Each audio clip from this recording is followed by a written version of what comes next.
Assalamualaikum warahmatullahi wabarakatuh. Pemirsa Riau Televisi Network di mana saja Anda berada. Pagi ini saya bersama Kepala Dinas Kesehatan Kabupaten Kampar, Pak Dedi Sembudi. Pagi ini kita akan berbincang dengan beliau seperti apa tentang persoalan kesehatan Kabupaten Kampar. Tentunya sengaja saya ikut bersama beliau satu hari ini mengikuti perkembangan tentang kesehatan di Kabupaten Kampar. Assalamualaikum Bang Budi, apa kabar Pak? Waalaikumsalam, Bang Abu, sehat. Ya, kemana kita nih pagi ini Pak? Rutinitas biasa, pagi ke kantor, nanti kita meninjau puskesmas, ke desa, sampai berakhir di malam hari. Iya, memang saudara pemirsa, pagi ini memang saya sengaja mengikuti beliau seperti apa sebenarnya kepedulian beliau terhadap kesehatan Kabupaten Kampar. Karena kesehatan ini sangat berarti bagi masyarakat Kampar, terutama pelayanan ya Bang ya. Pelayanan yang selama ini mungkin barangkali yang sangat diidam-idamkan masyarakat ke pelayanan kesehatan yang baik. Nah, Bang Budi, bisa Bang jelaskan ini program apa saja sih yang sudah kita lakukan dalam rangka untuk perbaikan pelayanan kesehatan masyarakat Kampar? Ya, pertama mungkin kita sampaikan dulu kepada seluruh pemirsa ya yang menyaksikan video ini bahwa Kampar ini merupakan daerah yang sangat tua, di mana jumlah penduduknya sesuai data BPS itu lebih kurang 800.000 jiwa. 800.000 jiwa. Ya, tapi kalau kita hitung tally lagi satu persatu ya, karena berbatasan langsung dengan Kota Pekanbaru, saya prediksi tidak akan kurang dari 1 juta jiwa. 1 juta jiwa. 1 juta itu bisa keluar masuk, bisa juga warga Pekanbaru yang berdomisili di Kampar. Itu merupakan beban kesehatan bagi Pemda yang sangat berat sekali, di mana memang pemerintah daerah sesuai dengan nawacita Jokowi ya harus hadir di tengah masyarakat, bahwa negara itu harus hadir. Nah, ini kita harus berupaya bagaimana masyarakat tidak boleh satu orang pun tidak bisa mengakses pelayanan kesehatan. Jadi untuk itu kita bersama Bupati Kampar memiliki visi dan misi ya, bagaimana pelayanan itu dirasakan oleh seluruh lapisan masyarakat. Kita memiliki 31 puskesmas Se-Kabupaten Kampar. 31 puskesmas di 21 kecamatan. Artinya sangat luas wilayah yang harus kita cover dengan 31 puskesmas. Tetapi kalau kajian saya pribadi dengan keilmuan yang saya miliki, ada beberapa puskesmas yang harus kita tambahkan dan ada beberapa puskesmas yang harus kita tingkatkan menjadi rumah sakit. Ya, misalnya di kawasan Tapung dan kawasan Kampar Kiri. Itu juga kita sedang persiapkan. Kemudian kita juga memiliki 178 puskesmas pembantu di desa yang semuanya dikelola atau dibantu oleh satu orang bidan desa dan ada juga satu orang perawat. Ini semua merupakan modal bagi pemerintah daerah bagaimana memberikan pelayanan yang baik kepada masyarakat. Kemudian saya sampaikan bahwa dengan 21 kecamatan, 31 puskesmas ya, dan hanya memiliki satu rumah sakit, kita dinas tahun ini sudah memproyeksikan atau sudah merencanakan dengan kajian khusus untuk membuat atau meningkatkan puskesmas lipat kain Kampar Kiri menjadi rumah sakit tipe D dan puskesmas Tapung menjadi rumah sakit tipe D juga. Berarti 3 wilayah Bang ya. Sekarang ini kan rumah sakit hanya di Bangkinang RSUD. Ya. Nah, Tapung ini artinya rumah sakit yang perwakilan RSUD atau rumah sakit tersendiri gitu. Rumah sakit tersendiri. Jadi kita akan mencoba mendekatkan akses layanan kepada masyarakat. Saya contohkan dari Kampar Kiri atau dari Kampar Kiri Tengah, Gunung Seelan. Saya rasa kalau disuruh ditanya kepada mereka, Anda mau berobatnya ke Bangkinang atau ke Pekanbaru, pasti pada mereka milih Pekanbaru. Karena akses begitu jauh ya. Ya, itu kita pastikan juga apakah mereka memiliki biaya untuk berobat. Sedangkan pemerintah provinsi belum tentu juga bisa mengcover pembiayaan orang miskin seluruhnya, karena kita ada sharing budget dengan Dinas Kesehatan Provinsi. Kemudian Bang, kesehatan rumah sakit tadi ya. Rumah sakit ini targetnya kapan nih? Tahun ini sudah kita rencanakan. Saya Ya kalau diberi umur panjang, diberi kepercayaan tetap jadi kepala dinas ya. Iya. Saya targetkan di akhir masa jabatan kepemimpinan almarhum Aziz Zatur lah kan. Kita resmikan rumah sakit Kampar Kiri dan rumah sakit Tapung. Kemudian Bang, dengan dengan wilayah yang begitu luas, itu kan ada rumah sakit. Ini kan berkaitan dengan tenaga medis ya. Iya. Tenaga medis kita sudah kira-kira udah cukup tidak dengan ditambah lagi 2 rumah sakit ya, Tapung dengan Lipat Kain itu. Ya. Saya sudah persiapkan. Tahun ini kita bangun Puskesmas Kampar Kiri dengan dana DAK hampir lebih kurang 5 miliar, dan itu nantinya puskesmas yang baru itu yang kita bangun baru di Kuntu itu akan kita jadikan rumah puskesmas rawat jalannya. Sedangkan gedung lama di daerah Lipat Kain itu gedung rawat inap Puskesmas Kampar Kiri yang akan kita jadikan rumah sakit. Dari sumber daya kita sudah mulai dari sekarang, Pak Abu. Hari kemarin saya mengantarkan 1 orang dokter spesialis obgyn di Kampar Kiri. Dan mungkin satu-satunya di Riau yang puskesmasnya ada dokter spesialis kandungan. Kandungan. Pak Abu bisa cek lah itu. Di Kampar Kiri itu. Di Kampar Kiri. Besok Pak Abu cek di Kampar Kiri atau nanti ceklah di kabupaten kota lain, ada nggak puskesmas yang memiliki dokter spesialis? Satu-satunya di Riau. Di Kampar ada tuh ya. Di Kampar ada. Itu dengan spesialis kandungan. Kandungan. Kandungan artinya masyarakat tidak perlu lagi risau ya. Dengan ada dokter spesialis ini masyarakat bisa telayani ya Pak ya. Ya, dan saya berharap nanti puskesmas mulai mensosialisasikan kepada masyarakat bahwa Kampar Kiri ada obgyn loh. Kampar Kiri ada dokter spesialis kandungan dan masyarakat nggak perlu lagi ke Pekanbaru mencari dokter spesialis kandungan. Itu sudah disiapkan oleh Dinas Sudah Kesehatan Kampar. Iya. Bang Budi, ini persoalan kesehatan ini kan masyarakat sangat berharap pelayanan terbaik, pelayanan terprima itu pemerintah setiap hari menggesa bagaimana pelayanan itu menjadi terbaik gitu Bang ya. Nah, untuk kesehatan masyarakat miskin umpamanya hari ini masyarakat miskin masih merasa terabaikan. Nah, apa trik-trik atau strategi dari Dinas Kesehatan untuk melakukan pelayanan terhadap masyarakat miskin ini? Ya, memang di Kampar itu lebih kurang hampir 20%-nya kita kategorikan golongan masyarakat miskin, masyarakat bawah yang untuk akses pelayanan kesehatan itu kan sangat sulit. Iya. Nah, Pemda kan sudah bekerjasama dengan BPJS untuk meluncurkan Kartu Indonesia Sehat, di mana ada sharing budget antara kabupaten kota dengan provinsi, dan ada juga yang pembiayaan secara BBN. Dan ini tentunya diharapkan bisa menolong masyarakat yang kurang mampu, yang mana ketika dia sakit tidak mampu untuk mencari dokter atau ketemu dengan dokter. Nah, sekarang kita kasih kartu KIS. Dan itu kan sudah dibagikan oleh Bupati Kampar ketika berkunjung ke puskesmas, ketika berkunjung ke masyarakat, membagi kartu KIS dalam upaya bagaimana orang miskin itu tidak terlantar dalam pelayanan kesehatan. Kartu Indonesia Sehat ya Bang ya, yang merupakan juga program dari Pak Presiden Jokowi ya. Nah, program ini Kartu Indonesia Sehat ini kita kemana saja bisa Pak? Pelayanannya itu apakah hanya puskesmas, ke rumah sakit seperti apa atau bagaimana nih Bang? Ya, Kartu Indonesia Sehat itu hampir sama dengan kartu BPJS lain, BPJS Mandiri ya, sama mulai dari puskesmas sampai dengan rujukan tingkat pertama, rujukan tingkat kedua, dan rujukan lanjutan di Jakarta. Jadi kartu KIS itu sama dengan kartu BPJS Mandiri, di mana dapat digunakan mulai dari pelayanan kesehatan dasar di puskesmas tingkat pertama, di rumah sakit rujukan tingkat pertama, sampai dengan rumah sakit lanjutan di Jakarta. Dan tentunya ini bisa memberikan manfaat bagi warga masyarakat kalangan bawah, terutama pemilik kartu KIS, bahwa mereka tidak perlu gusar, tidak perlu ragu, dan tidak perlu sedih ya atau ketika mereka sakit, karena sudah ditanggung oleh pemerintah Kabupaten Kampar. Itu ditanggung ya Bang, semua biayanya ditanggung ya. Beda dengan BPJS. BPJS kan masyarakat masih iuran ya kan?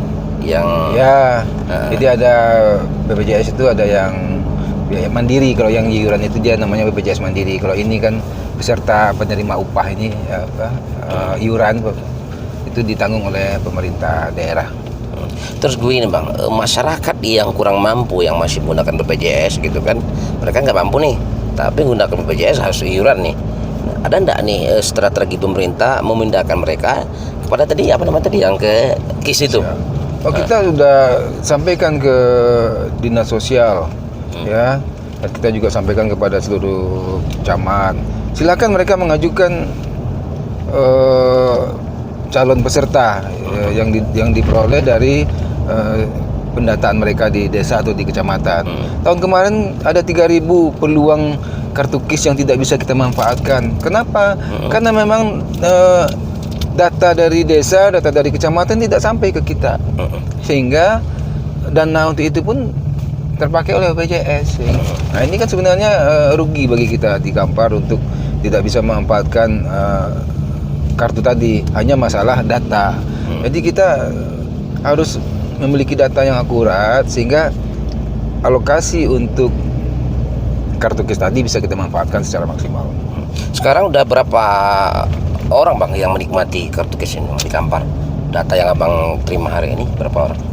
Kalau di dalam catatan di BPJS itu kan hampir 87% penduduk kita itu memiliki kartu KIS. Kartu KIS itu kan ada yang mandiri, ada yang dibiayai oleh pemerintah. Tapi kalau tahun ini saya sampaikan yang ditanggung oleh pemerintah itu yang sharing budget dengan provinsi lebih kurang 53.000 jiwa Di Kampar? ya. 53.000 jiwa? 53.000 jiwa Banyak bang, ya? yang kita tanggung atau dibiayai oleh pemerintah daerah. Cukup banyak ya berarti bang ya? Banyak. Ya. Kemudian begini bang, Puskesmas, ada Puskesmas rawat inap, ada Puskesmas apa namanya itu, pembantu ya? Ya. Yang Puskesmas rawat inap ini sudah berapa banyak nih bang di daerah kita, Kampar? Di Kampar dari 31 puskesmas ada 8 puskesmas rawat inap. Yang pertama di Batu Bersurat, Ya. kemudian di Kuwo, kemudian di Air Tiris. Nah, Air Tiris ini mau saya geser nih Pak Abu. Kemana nih geser? Bang Abu ya, karena saya lihat lokasi Air Tiris ini kan sangat sempit. Terus mau dikembangkan juga nggak bisa. Saya sudah siapkan untuk menggeser puskesmas rawat inapnya ya, bukan? Iya, rawat inap. Nah, kita geser ke Kampar Timur. Karena Kampar Timur. Lahannya agak luas. Itu mau kita bangun baru atau Puskesmas yang sudah ada? Puskesmas kan sudah kita bangun kemarin. Iya. Cuma statusnya sekarang kan rawat jalan. Rawat jalan, ya. Kita naikkan jadi status rawat inap, menggeser puskesmas Kampar Air Tiris. Iya. Karena puskesmas Kampar Air Tiris juga susah dikembangkan berkenaan dengan lahan yang terbatas. Kemudian ada puskesmas perawatan di Sungai Pagar. Iya. Puskesmas Sungai Pagar ini kan rawat inap juga sekarang, dan itu juga akan kita geser ke puskesmas Siaulu 2 di Kubang. Karena di Kubang itu akses layanannya sasarannya lebih luas, masyarakat perbatasan. Kemudian ada puskesmas rawat inap di Kampar Kiri, dan ada puskesmas rawat inap di Kota Garo serta di Tapung, Petapahan, dan Tapung Hulu di Surab. Iya. Artinya untuk soal Puskesmas itu memang Kampar sudah ini bang, tidak diragukan lagi lah ya, sudah cukup banyak itu ya. Cukup banyak dan masih kurang Pak Bu. Dan perlu ditambah lagi. Perlu tambah lagi. Dan tahun ini kita bangun di Morawai 1, tadi ada di Kampar Kuntu ya, Kampar Kiri Kuntu, dan rencana saya mau dibangun di Tarebangun, satu lagi di Karya Indah. Kita lagi cari lahan yang pas. Dan saya nggak mau membangun puskesmas di tengah-tengah hutan. Harus di aksesnya. Aksesnya dekat masyarakat. Iya. Itu. Masyarakat lah mudah mengakses, dan tentu berkaitan dengan jalan dan lain sebagainya. Iya. Itu juga bang ya. Kemudian Bang Budi, koordinasi antara rumah sakit dengan dinas kesehatan ini seperti apa Bang? Ini kan bagaimanapun ketika masyarakat pelayanan yang kurang baik, itu masyarakat misalnya rumah sakit umum gitu Bang ya, masyarakat umum itu masyarakat juga akan menyorot dinas kesehatan, bukan rumah sakitnya, ini kerja dinas kesehatan. Iya. Bagaimana koordinasinya Bang?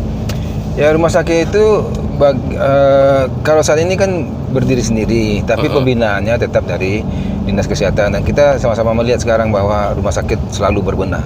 Masyarakat memenuhi ketuntutan dari masyarakat, mulai dari pelayanan yang baik, fasilitas yang lengkap, itu tetap kita akan perhatikan dan kita sampaikan kepada manajemen rumah sakit untuk segera membenahi, dan kami memperoleh informasi sudah jauh perubahan yang bisa dinikmati oleh masyarakat terhadap pelayanan rumah sakit. Ya, kemudian pelayanan pernah Bang sampaikan bahwa pelayanan ini persoalan orang miskin lagi nih Bang. Ya. Orang kaya ini kan bukan berarti kita tidak memperhatikan kesehatan mereka, tapi justru orang-orang miskin ini hampir setiap hari bermasalah nih persoalan kesehatan mereka. Pelayanan soal ruangan ini seperti apa Bang? Kelas 3 ini kan ada 6 orang, bahkan menumpuk itu. Ya kalau secara ya juknis aturannya memang kartu KIS itu yang dibiayai oleh Pemda itu memang mendapat pelayanan di kelas 3 Pak Kelas Bu. 3, Kelas 3 itu ya semuanya ditanggung, dokternya, obat semua gitu kan.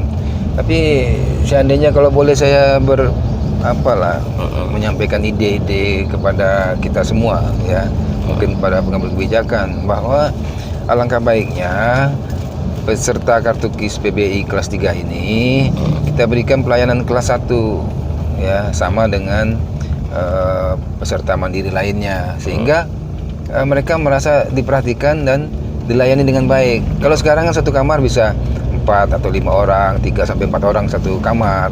Nah, gimana ke depannya yang peserta KIS ya kelas 3 ini kita berikan fasilitas satu kamar 2 orang dengan fasilitas yang lengkap, semua dilayani dengan baik. Sama kelas 1 lah gitu Bang ya. Sama kelas 1. Nah, ini Bang, sangat ini. Ada AC-nya, ada ruangannya, Ya, semua seperti TV kan. Justru yang menjaga nyaman gitu Bang. Nyaman. Jadi kita istimewakan karena saya punya prinsip orang miskin itu nggak boleh sakit. Iya. Kalau sakit nggak punya kartu KIS dia tambah sakit. Iya, Jadi kasihan kita juga bagaimana orang miskin itu tidak boleh sakit. dia. Iya. Artinya memang kalau pelayanan udah bagus, insya Allah orang yang sakit bisa sehat gitu Bang ya. Sehat. Ya, obat itu kan tidak selalu obat yang diminum. Iya, iya. Diterima dengan senyuman, mungkin dah Pelayanan yang bagus. pelayanan yang baik itu udah obat. Jadi Perawatnya senyuman, Iya. ya kan menghadapi ini kadang kan ini Bang ada nih apa namanya itu murung aja itu pelayanan kan. Ya inilah permasalahan yang kita hadapi bersama. Bagaimana tenaga kesehatan kita bisa welcome, kemudian bisa senyum, bisa memberikan pelayanan dengan baik tanpa beban. Ya. Nah, ini mudah-mudahan kedepannya semua akan kita perbaiki, Pak. Baik, kemudian Bang gini Bang, ada mungkin barangkali Dinas Kesehatan Kampar ini punya program unggulan ya, terhadap kesehatan masyarakat ini. Apa sih sebenarnya program unggulan Dinas Kesehatan Kampar? Ya, untuk mendukung visi misi Bupati Aziz Catur, kita sudah menyusun beberapa program unggulan dan itu sudah kita laksanakan di tahun-tahun kemarin. Program unggulan itu kita mulai dari pertama penanggulangan stunting, dan untuk penanggulangan stunting kita sudah mendapatkan peringkat pertama sebagai kabupaten yang penuh inovasi dalam penanggulangan stunting. Kemudian kita juga sudah membentuk public safety center, panggilan gawat darurat 24 jam. 24 jam. Seluruh masyarakat Kampar bisa mengakses melalui telepon seluler ke nomor kontak kami, dan kita akan datang ke rumahnya memberikan pelayanan gawat darurat, dan kita akan rujuk ke rumah sakit yang terdekat gratis untuk 24 jam pertama. Selanjutnya kita upayakan dengan jam kesda dan KIS. Yang ketiga, kita mengakreditasi puskesmas. Ya, target kita di tahun ini ada 2 puskesmas terakreditasi paripurna. Ya, artinya dengan tingkat kepuasan yang sangat tinggi. Kemudian kita juga fokus untuk penanggulangan ODGJ, Bang Abu. Apa itu? ODGJ itu orang dengan gangguan jiwa. Jadi kita nggak boleh nyebut orang gila lagi. Jadi ODGJ itu banyak ya, mungkin semua masyarakat memiliki masalah dengan jiwanya, mulai dari stres, kemudian penuh masalah dan sebagainya. Ini kita perhatikan. Kita pernah melihat kasus kejadian di Kampar Timur. Ada kebakaran rumah yang di dalamnya adalah pasien ODGJ dengan dipasung. Itu adalah pasien kami. Ya. Pasien kami pada saat itu sudah bisa bermain aktivitas di luar, tapi tanpa sepengetahuan kita dipasung lagi. Terjadi musibah kebakaran dan kita temukan dalam kondisi tidak bernyawa. Ini pengalaman pahit bagi kita semua. Jadi kedepannya kita ingin membebaskan Kampar dari pasung. Tahun 2019 Kampar memiliki 24 pasung, 24 ODGJ dengan dipasung. Kasihan kan? Iya. Nah, orang dengan gangguan jiwa dipasung, tidak bisa beraktivitas dan sebagainya. Artinya kita tidak memanusiakan manusia. Tahun ini sudah kita kurangin jumlah pasung, tinggal 4 yang belum. 4 orang. 4 orang yang belum dari 24. yang dipasung kemarin. Dan di tahun 2022 target kita Kampar bebas pasung. Itu ada tempat khusus apa pelayanan apa ini? Kita membuka poli jiwa di Puskesmas. Dan kita sudah bekerja sama dengan rumah sakit jiwa untuk melatih dokter-dokter kita, perawat kita tentang pelayanan jiwa. Kemudian kita juga memiliki dokter spesialis jiwa yang setiap hari Sabtu berkunjung ke pasien ODGJ. Langsung ya? Langsung ke rumah yang bersangkutan. Pasiennya di mana? Datang dokter spesialis jiwanya, nggak perlu lagi datang ke rumah sakit. Dan kita sudah siapkan obatnya gratis dari Dinas Kesehatan. Iya. Kemudian program yang lain ada penanggulangan TBC, TOS TB. Temukan, obati sampai sembuh. TBC kalau bahasa kita kan, Iya. TOS TB. Nah, ini kita juga dengan kasus TB yang sangat tinggi, dan kita memang mengakui ada kelemahan-kelemahan dalam penanggulangan TB. Dan kita akan fokus bagaimana masyarakat terbebas dari TBC. TBC ini hampir sama dengan COVID, corona, ya, ditularkan melalui air ludah, ya, droplet. Jadi cuma dia berkembangnya agak lama dengan fase-fase, sedangkan COVID sifatnya lebih akut. Kemudian kita juga mau mengembangkan layanan gigi keliling. Oh, layanan gigi keliling. Layanan gigi keliling sudah dilaunching oleh Bupati kemarin di saat Hari Kesehatan Nasional, dan kita sudah siapkan mobil bus, di dalamnya ada alat gigi dengan dokter giginya, dengan perawat giginya, untuk membebaskan anak-anak sekolah dari karies. Jadi seluruh anak sekolah akan bebas dari karies. Dan itu bisa dicatat satu-satunya yang ada di Riau, satu-satunya yang ada di Sumatera. Di Riau dan di Sumatera. Di Sumatera. Dan kita sudah mendapatkan pengakuan dari PDGI Pusat, Persatuan Dokter Gigi Indonesia Pusat, yang kita sudah diberi penghargaan bahwa kita punya inovasi dalam pelayanan gigi. Nah, program unggulan yang lainnya, kita juga ingin memperhatikan penyakit tidak menular. Ya, penyakit tidak menular kayak diabetes, hipertensi, ini merupakan penyumbang kematian tertinggi. Berbalik sebelumnya yang mana penyakit menular lebih tinggi penyumbang kematian, tapi sekarang tidak. Bang Abu sehat kelihatannya, tapi saya nggak tahu apakah Bang Abu juga penyakit gula, ada penyakit diabetes, ya, atau hipertensi. Iya. Ya kan? Nah, kalau hampir semua dengan gaya hidup, dengan makanan tidak sehat, hampir semua kita akan memiliki risiko penyakit tidak menular. Kalau penyakit menular itu sudah jelas, ada malaria, demam berdarah, penyakit kelamin dan sebagainya. Tapi kalau diabetes penyakit tidak menular nggak tahu kita. Dengan pemeriksaan yang baik kita akan temukan dengan membentuk pos bindu, pos pelayanan terpadu, ya, pos pembinaan terpadu di semua desa. Jadi nanti orang-orang masyarakat desa, orang-orang tua kita berikan pelayanan penyakit tidak menular. Ya. Dan kita juga mau mengembangkan pelayanan P4K, ya, di mana program pencegahan persalinan, ya, pencegahan komplikasi persalinan, dan kita ingin setiap ibu hamil didampingi atau memiliki calon donor darah. Satu ibu hamil 3 calon donor darah, dan itu kita programkan untuk seluruh ibu hamil di Kampar, dan kita sedang menyusun itu. Luar biasa. Kemudian Bang, tadi kita bicara rumah sakit ya. Ya. Rumah sakit ini target kita untuk rumah sakit yang beberapa wilayah ini tahunnya kapan ya?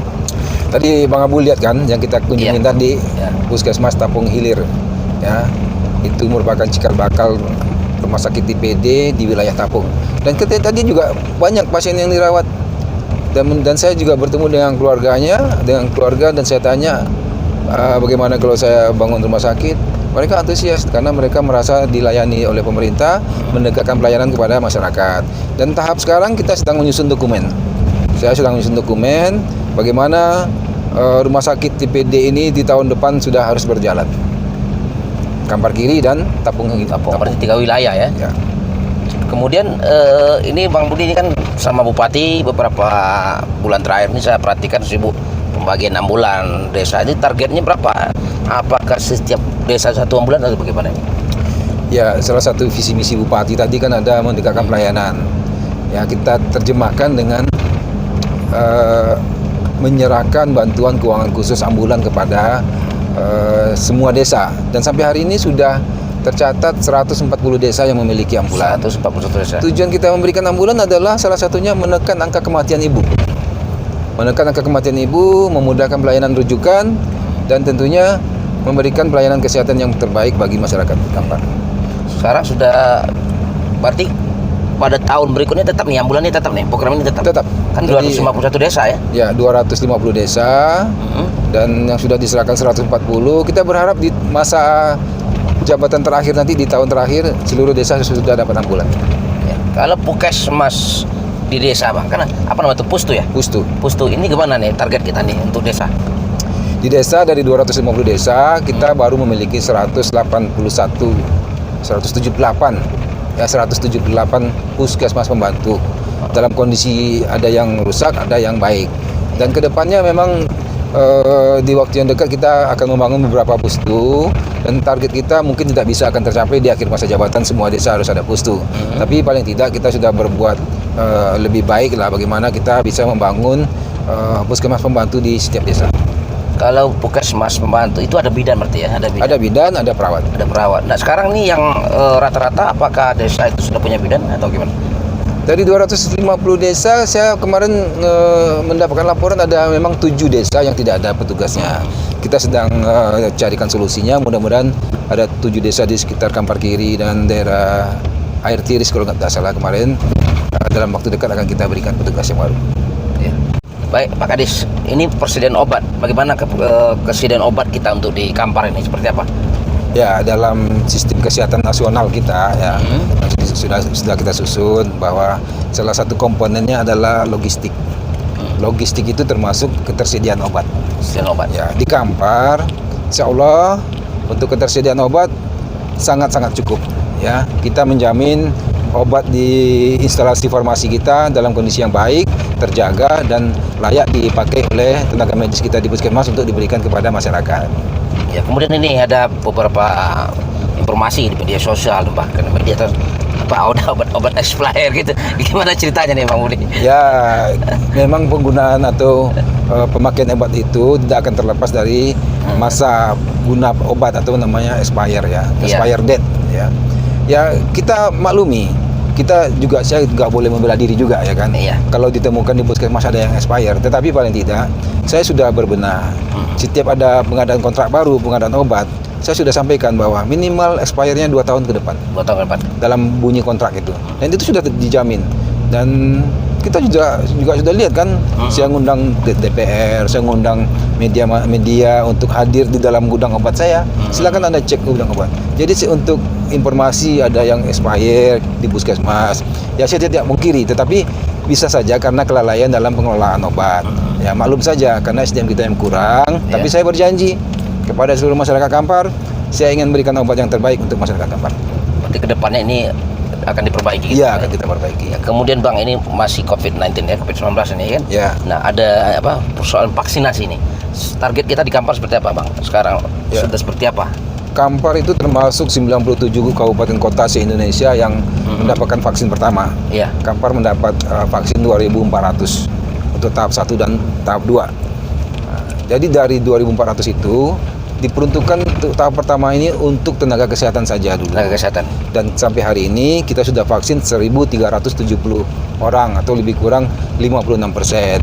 Tenaga kesehatan? Ya, tenaga kesehatan. Ini cakupannya memang baru 56% ya, tetapi ini sudah termasuk yang sangat tinggi karena memang dalam vaksin COVID itu, pemberian vaksin COVID tidak bisa langsung diberikan, ada tahapan-tahapannya, ada indikator yang harus dipenuhi bahwa yang bersangkutan bisa diberikan, yang bersangkutan tidak bisa diberikan. Dan kita sudah membuka fasilitas pelayanan vaksin kita di 31 puskesmas, 1 rumah sakit. 1 rumah sakit. Ya, rumah sakit umum daerah. Ya, kemudian ada kekhawatiran masyarakat nih Bang, informasi-informasi yang ya bahaya itu vaksin ini seperti apa sebenarnya? Ya, kita kan udah lihat tuh Presiden Jokowi langsung menunjukkan bahwa dia divaksin. Itu artinya bahwa negara ini tentunya memberikan yang terbaik untuk masyarakat. Dan dari 1.370 orang yang sudah divaksin di Kampar, ini saya sampaikan datanya, hanya 3 orang yang mengalami keluhan. Keluhannya itu hanya gatal-gatal, kemudian ada perasaan mual, dan satu lagi ada perasaan bukan sesak napas tapi agak menyesak. Dan itu sudah kita tanggulangi dan itu wajar, namanya kita memasukkan obat ke dalam benda asing ke dalam tubuh. Tentu reaksi daripada tubuh kita akan berbeda. Dari 1.370 yang divaksin, hanya 3 yang mengalami keluhan, saya rasa 0,0 sekian persen. Itu wajar lah ya dalam batas-batas toleransi. Baik, kemudian Ada tidak syarat khusus untuk vaksin? Misalnya sebelum vaksin itu kan apakah kesehatan cek atau bagaimana? Ada Ya, sebelum divaksin Bang Abu harus di screening dulu namanya. Screening itu diperiksa tensinya, ditanya dulu apa keluhannya, apakah ada mengkonsumsi obat. Nanti setelah dijawab ada 16 indikator, ada kesimpulan di situ. Apakah boleh divaksin, tidak diberikan vaksin, atau ditunda dulu vaksinnya. Berarti tidak mesti langsung divaksin. Tidak. Harus ada yang dipenuhi syarat Penuhi dulu. syaratnya. Ya, baik. Baik, Pak Kadis. Ya. Pak Kadis sudah panjang ceritanya, sudah satu hari kita keliling nih kan. Ya. Saya kita sudah melihat Puskesmas, rawat inap gitu kan. Beberapa tempat di Kabupaten Kampar ini kan ternyata memang cukup bagus nih. Ya. Saya kira mungkin ke depannya Pak Kadis ada lagi program-program yang unggulan yang perlu diperbaiki nih Puskesmas ini. Ya, saya sedang memprogramkan bagaimana ruang perawatan puskesmas rawat inap kita itu minimal hampir samalah dengan rumah sakit. Jadi pasien itu akan merasa nyaman dengan fasilitas AC, kamar mandi, tempat tidur yang nyaman dan sebagainya. Ya, terima kasih Pak Kadis sudah bersedia wawancara dengan program Riau Telusur, Riau Televisi Network pada hari ini. Ya. Terima kasih, kami senang sekali nih Ya, bisa makasih, wawancara sambil berjalan ini dengan mobil Pak Kadis ini kan. Baik pemirsa, demikian wawancara saya dengan Pak Kadis Kesehatan Kabupaten Kampar, Pak Dedi Samudi. Beliau merupakan Kepala Dinas Kesehatan Kabupaten Kampar yang hari ini terus berbenah untuk pelayanan terbaik tentunya bagi masyarakat Kabupaten Kampar, khususnya di bidang kesehatan. Saya Abu Nazar Riau. Assalamualaikum warahmatullahi wabarakatuh. Sampai jumpa. Assalamualaikum warahmatullahi wabarakatuh.